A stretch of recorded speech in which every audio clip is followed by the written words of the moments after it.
बिस्मिल्लाहिर्रहमानिर्रहीम। अस्सलाम वालेकुम। Welcome to Surprise with Taste YouTube channel. क्या हाल है आप सबके? मेरी दुआ है कि अल्लाह ताला आप सबको अपने हिफ्ज़ व अमान में रखे, आमीन। आज बनाते हैं बच्चों के पसंदीदा चिकन विंग्स और पोटैटो वेजीज़, और ये बड़ों को भी कम पसंद नहीं आएंगे। बहुत ही ज़ायकेदार मज़ेदार बनते हैं। इसके लिए सबसे पहले मैरिनेशन कर लेते हैं। हाफ़ टी स्पून काली मिर्च का powder, 1 teaspoon red chili powder, 1 tablespoon लहसुन अदरक का पेस्ट और 2 टेबलस्पून लेमन जूस, और साथ ही 1 टेबलस्पून दही को अच्छी तरह से मिक्स कर लेंगे। और ये हमारा मैरिनेट तैयार है। इसके अंदर हम यहाँ पर 700 ग्राम चिकन विंग्स हैं जो तकरीबन 12 हैं, और ये मुकम्मल हैं, यानी कि हमने इनको दरमियान से कट नहीं किया। इन्हें अच्छी तरह से मैरिनेट के अंदर कोट कर लेंगे, और इसके बाद इसको तकरीबन 24 घंटे के लिए हमने मैरिनेट करना है। और सबसे पहले मैरिनेट करने से पहले हमें नमक ऐड करना ज़रूरी है, जो कि मैं भूल गई थी। ये 1.5 टीस्पून हमने ऐड किया है। अच्छी तरह से तमाम चीज़ों को मिक्स करके अब हम इसको रेफ्रिजरेटर में 24 आवर्स के लिए मैरिनेट करेंगे। ये अमल बहुत ज़रूरी है और इसी से असल जायका पैदा होगा। देखिए, अगला दिन है और हमने अपना मैरिनेट बहुत अच्छी तरह से कर लिया है चिकन। अब हम इसमें सेकंड मैरिनेशन के लिए पेपरिका पाउडर ऐड करेंगे 1 टेबलस्पून, और साथ ही हमने इसमें रेड चिली पाउडर ऐड किया है हाफ़ टी स्पून। ये मसाले जो हमने पहले ऐड किए थे वो चिकन ने अच्छी तरह जज़्ब कर लिए हैं। अब इसके ऊपर हम मज़ीद मसाले डालेंगे ताकि और ही ज़्यादा अच्छा जायका हो जाए। अब 15 मिनट के लिए हम इसको रख देते हैं ताकि ये रूम टेम्परेचर पे भी आ जाए और मैरिनेट भी हो जाए। अब यहाँ हमने ब्रेडिंग के लिए आधा किलो मैदा लिया है, छान लिया है पहले, और ये तमाम मैदा ही हमारा तकरीबन इस्तेमाल हो जाएगा। अगर बच भी जाए तो आप इसे किसी बॉटल में डाल के फ्रिज में रख दीजिए, नेक्स्ट टाइम यूज़ हो जाएगा। अब अच्छी तरह से हमने चिकन विंग्स को मैदे के साथ कोट करना है। देखिए, जिस तरह से आपको वीडियो में दिखाया जा रहा है, इस तरह अच्छी तरह से मल कर उसके ऊपर हमने ब्रेडिंग करनी है। खूब अच्छी तरह से चिकन विंग्स के साथ मैदे को दबा दबा के लगाना है ताकि अच्छे से क्रम्स बन सकें। जिस वक्त हम फ्राई करेंगे आप देखिएगा इस तरह से आपको बहुत ही अच्छे और क्रिस्पी क्रम्स नज़र आएंगे। एक एक करके हम तमाम विंग्स को अच्छी तरह से कोट कर लेंगे मैदे के साथ और क्रम्स बना लेंगे।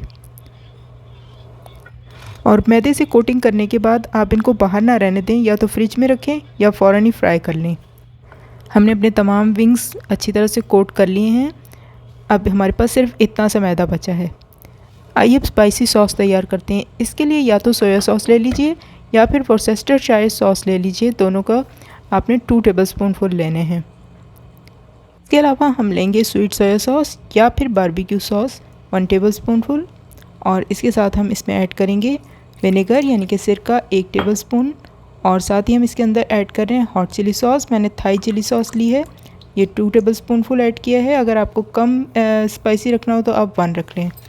और साथ ही शुगर हमने ऐड की है 1 टीस्पून, और रेड क्रश्ड चिली फ्लेक्स लिए हमने, यानी कि कुटी हुई लाल मिर्च 1 टीस्पून। और साथ ही इसके अंदर हम कॉर्न स्टार्च यानी कॉर्नफ्लावर ऐड करेंगे 1 टेबलस्पून फुल। इन सभी चीज़ों को अच्छी तरह से मिक्स करके सॉस तैयार करके रख लेंगे, जिसका हमें बाद में काम आएगा। यहाँ पर हमने कुकिंग ऑयल लिया है और अच्छी तरह से उसको गर्म कर लिया है, लेकिन बहुत तेज़ गर्म नहीं है ये, क्योंकि चिकन हमारी अभी कच्ची है और इसे हमें फुली पकाना भी है, और साथ में हमने क्रम्स भी बनाने हैं ताकि वो जल ना जाए। इसलिए हमने आँच को बिल्कुल धीमा रखना है।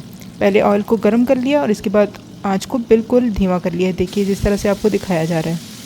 विंग्स को फुली कुक होने के लिए तकरीबन 15 मिनट हमने फ्राई करना है, और 7-8 मिनट के बाद हम इनको फ्लिप कर देंगे ताकि दोनों साइड से अच्छी तरह से पक जाएं। देखिए, हमारे बहुत ही अच्छे चिकन विंग्स तैयार हुए हैं और बहुत अच्छे ऊपर क्रम्स भी बने हैं, और ये काफ़ी क्रिस्पी भी हैं। देखिए, आपको नज़र आ रहे हैं कितने अच्छे क्रम्स बन गए हैं। अब हम इनको ऑयल में से निकाल लेते हैं और अपना सेकंड बैच भी ऐड कर देते हैं ऑयल के अंदर ताकि वो भी अच्छी तरह से फ्राई हो जाए।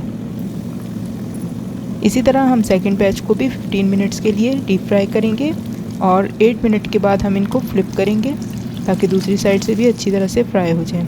इस तरह हमने अपने तमाम चिकन विंग्स को अच्छी तरह से डीप फ्राई करके क्रम्स तैयार कर लिए हैं, और वो फुली डन है। अब देखिए कितने बेहतरीन तैयार हुए हैं। अब हम उसी ऑयल में से सिर्फ 2 टेबलस्पून फुल ऑयल ले लेंगे और उसे थोड़ा सा गर्म करेंगे, और साथ ही अपनी तैयार शुदा सॉस हम इसके अंदर ऐड कर देंगे, और बस 1-8 मिनट के लिए इसे पकाएंगे ताकि ये थिक हो जाए। और जैसे ही ये थिक होने पे आए, फ़ौरन ही हमें इसके अंदर अपने फ्राइड विंग्स को ऐड कर देंगे। फ्लेम को ऑफ कर देंगे और अच्छी तरह से विंग्स को हम सॉस के साथ कोट कर लेते हैं। ताकि सभी विंग्स के अंदर अच्छी तरह से सॉस का फ्लेवर ऐड हो जाए। देखिए बहुत अच्छी तरह से कोटिंग कर ली है हमने। अब हम इसको गार्निश कर लेते हैं। गार्निश करने के लिए हमने यहाँ पर स्प्रिंग अनियंस लिए हैं हैंडफुल, और साथ ही वाइट सेसमी सीड्स यानी कि सफ़ेद तिल। विंग्स तो डन है। अब आइए पोटैटो वेजेस तैयार करते हैं। इसके लिए हमने 3 अदद आलू लिए हैं और पहले उन्हें गर्म पानी से बहुत अच्छी तरह से वॉश कर लिया है ताकि डर्ट मिट्टी वगैरह साफ़ हो जाए, क्योंकि वेजेस को स्किन के साथ बनाया जाता है। और इसके बाद हमने इनको निकाल कर जिस तरीके से आप वीडियो में देख रहे हैं इस तरह से वेजेस की शक्ल में कट कर लिया है। देखिए इस तरह से इनकी इतनी थिकनेस होनी चाहिए। आलू आप किसी भी वैरायटी के ले सकते हैं, लेकिन अगर पतली स्किन वाले मिल जाएँ तो ज़्यादा अच्छा है।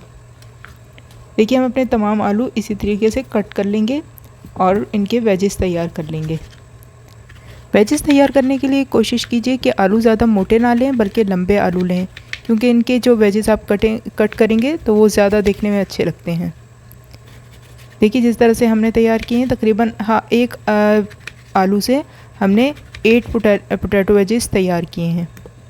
अब आइए इनको हम बॉईल करते हैं। इसके लिए यहाँ पर हमने पानी लिया है इतना जिसमें कि अच्छी तरह से डूब जाएं आलू, और उसके अंदर हमने 1.5 table spoon full salt add किया है, और साथ ही हम अपने पोटैटो अच्छी तरह से इसमें उबाल लेते हैं। लेकिन हमें ज़्यादा देर के लिए नहीं उबालना, सिर्फ 2 मिनट के लिए इसे उबालना है और फिर इसके बाद निकाल लेना है।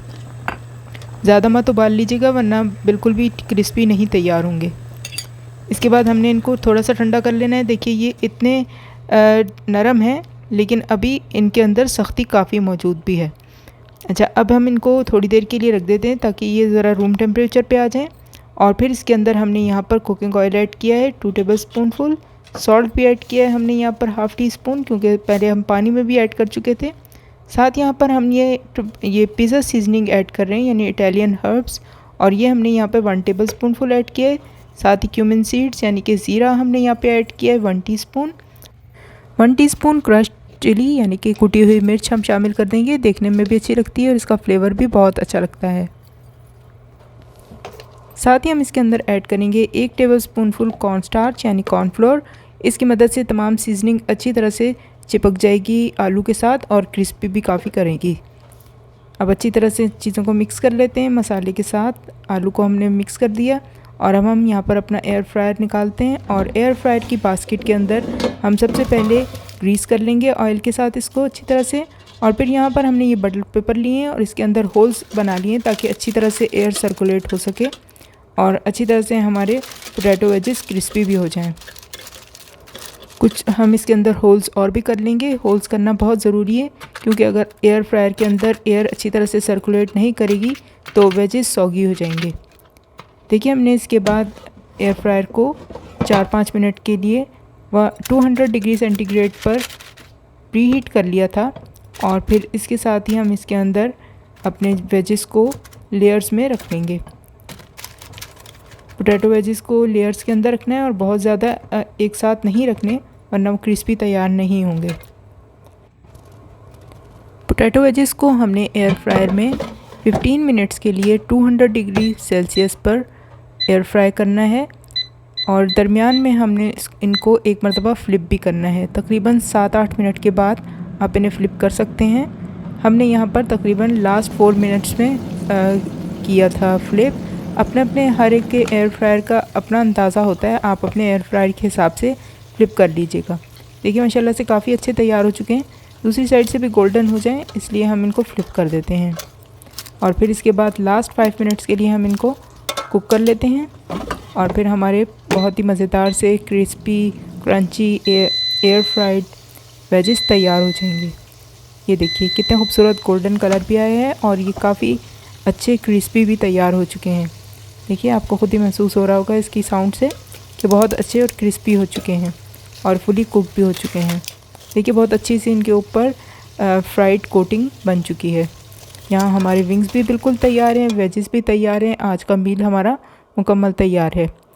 पोटैटो वेजेस को डीप फ्राई भी किया जा सकता है। बहुत ही मज़ेदार खुशबू भी आ रही है वेजेस के अंदर से भी, और जो हमारी सॉसेस की खुशबू है जो हमारी कोटिंग हुई है विंग्स के ऊपर, उसकी भी बहुत ही मज़ेदार महक है। ये खाना आपको बहुत ही पसंद आएगा। ये बच्चों का, बड़ों का, सभी का पसंदीदा होता है। आप इसको फ्राइड राइस के साथ भी पेश कर सकते हैं, एज अ स्नैक भी खा सकते हैं। इसके अलावा आप इसको रोटी के साथ भी इंजॉय कर सकते हैं, लेकिन बच्चों को ख़ास तौर से ये सॉसेस केचप वगैरह के साथ बहुत ही मज़े का लगता है। जो उम्मीद है आज की रेसिपी आपको पसंद आई होगी।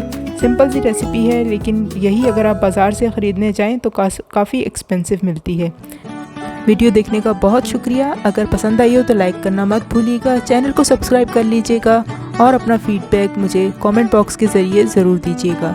अपना ख्याल रखिएगा। अल्लाह हाफिज़।